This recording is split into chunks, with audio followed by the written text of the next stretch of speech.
এত ঝুড়ির মধ্যে একটা ন্যাকড়া আছে নাকি? হ্যাঁ, ঝুড়ির মধ্যে একটা ন্যাকড়া আছে নাকি?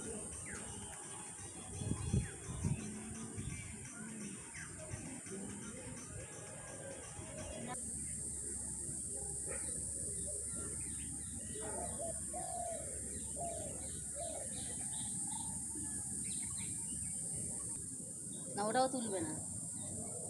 ফোনটা পড়ে যাবে নাকি এরকম? আসমানে গিয়ে ফটো তুলে যাও।